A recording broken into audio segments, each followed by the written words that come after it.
Hello, what's up? My name's Seb and welcome to Jump Inside Games. Today we're doing a Jump Inside episode on the game Paralives. If you don't know what a Jump Inside episode is, then basically it's kind of like the first hour or first 2 hours of a video game cut down in a short 10-minute video to kind of give you an overall of what you'll experience when jumping onto a video game. Now, just to give you a bit of context, if you are a fan of The Sims 4, then you are going to be interested in Paralives. It's basically The Sims just with a few different features here and there.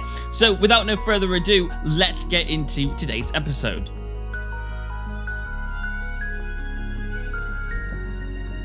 So the game starts out on a train as it's headed towards the city. This is the tutorial. This is where you learn certain controls of the game and how you'll create your characters. You'll start out as the conductor. He will be the first person you control, and you'll have to use these movement controls to control the character.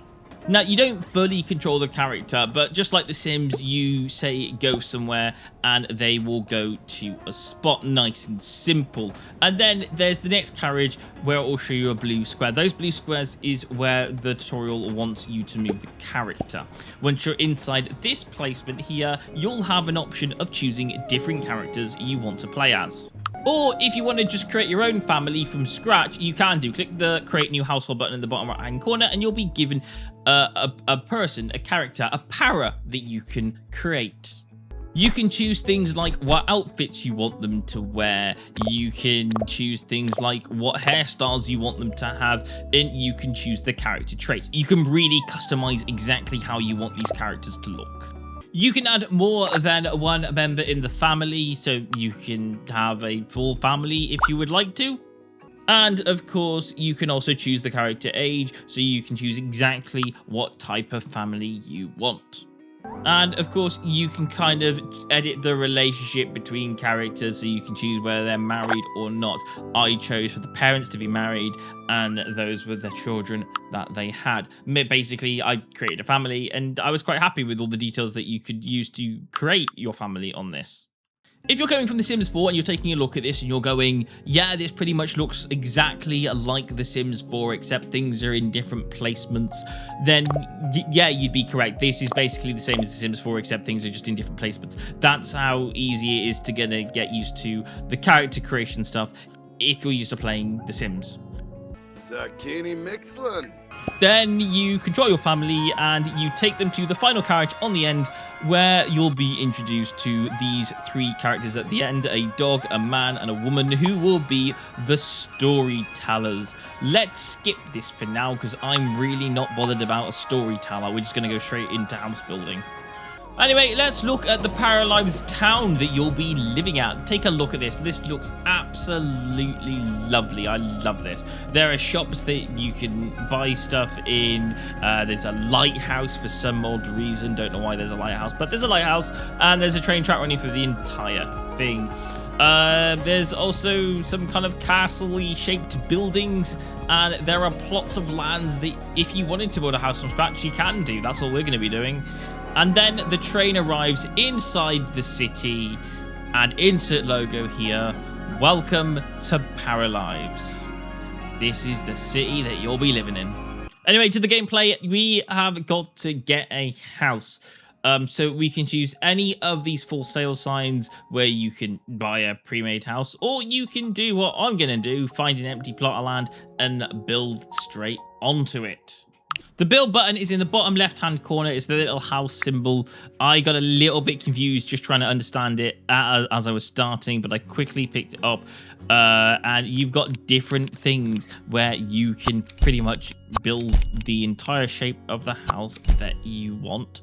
Again, if you build a full-on shape that's completed, it will insert floor. If you're used to The Sims, this is going to look pretty much identical. Now, the placing down and editing the house is possibly one of the more interesting things that it does better than The Sims, in my own opinion. You can say what you like, but I think you'll probably agree with me as well. You can adjust exactly the type of shape and placement that you want things in. So, for example, I had a door here and I wanted the door to be in a certain spot. There was no restrictions exactly where the door could go. I could really just design and build that door anywhere I like. And then as I build upstairs, it's pretty much the same. You complete shapes and it gives you floor, and you can then kind of decide where you want rooms to go. It's nice. I didn't really hit into any bugs while doing this, so the game, even though it's in early access, still works pretty nice. And just the allowance to have placements of doors going literally anywhere, just, it feels perfect. I like it. I like what you've got the ability to do inside this. One of my favorite parts was building a couch and knowing that I could adjust the size of the couch to give it as many seats as I want. I could really mess around. I wouldn't have to do what I do in The Sims, where I would have to find a 3-seater couch. I could just buy a 2-seater couch and extend it to a 3-seater. I can really do what I want inside this game when it comes to optional stuff. Now you can see why people are calling it The Sims 5, because it's just a little bit easier to build stuff. Now, when you're building things like the kitchen, you can choose different shapes that you want your counters to be in. So you've got a selection of counters. You can pretty much choose the exact shape of the counter, and then if it's one of these just plain ones, you can just set them either side of like a corner one, for example, which is what I'm doing kind of here, and then you can just click on them and extend them. Certain items like sinks will be able to fit into certain slots, so it's nice and easy for that to fill in. And of course, you've got loads of different options of accessories that you can use to put inside the kitchen. Now, one of the things I wanted to do was have a kind of dining room where you could sit, let's say, for example, 8 people around a table in case you needed that to happen. Well, that was very easy to do. First, I placed in a table. I took a look at the chairs to see what type of chairs that I wanted, and then I just extended the table to the size that I wanted, and I just left it in the place. And it was really nice that I had the full adjustments to placing the table exactly how I wanted it. Then I could hook the chairs around the outside and I would have the table design that I wanted. And I really like this game so much for the level of design it allows me to put into things. I'd say some of the disadvantages of this game compared to The Sims is the amount of style options you get when you build stuff. Like, for example, in this game, you've only got like 7 or 8 different shower shapes, whereas The Sims would have like loads of them, and it would have loads of beds and loads of toilets and loads of sink styles. And also The Sims 4 has got the ability to be able to travel to different locations. So yeah, this game is limited to 1 town and only so many styles, but it is in early access. I can see them adding in more DLCs as the game progresses, and you'll be able to choose different locations and loads more styles will be added to this game. But just at the moment, The Sims 4 does have that as an advantage. When it comes to customizable stuff, like changing the size of items, this game is doing very, very good.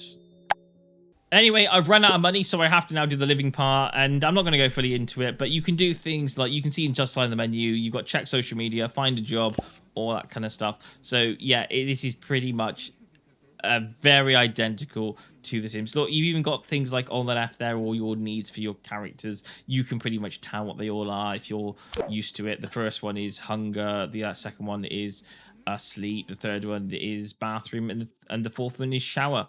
I don't know what the fifth one is. Maybe it's like movement. I'm not quite sure, but yeah, okay. But anyway, yeah, you've got like things like find jobs, so you can choose what jobs you want your character to do. There's loads of different things inside this game that kind of are on par with The Sims. So yeah, that's Paralives for you. Anyway, are you getting this game? Tell me down in the comments below, or do you already own it? Again, also let me know. This game is so much like The Sims 4, but better in some elements. I'd say if this was just versus the basic original version of The Sims, I'd say this is better. I'd say as this is in early access, it's only going to improve. So yeah, I would be really happy saying that I like Paralives a little bit better than The Sims. So that's good. tell me what you think. Are you approving Paralives, or do you still think The Sims is better? Put it in the comments below and let me know, and I will see you guys on another Jump Inside video very soon. Thanks for watching, and goodbye.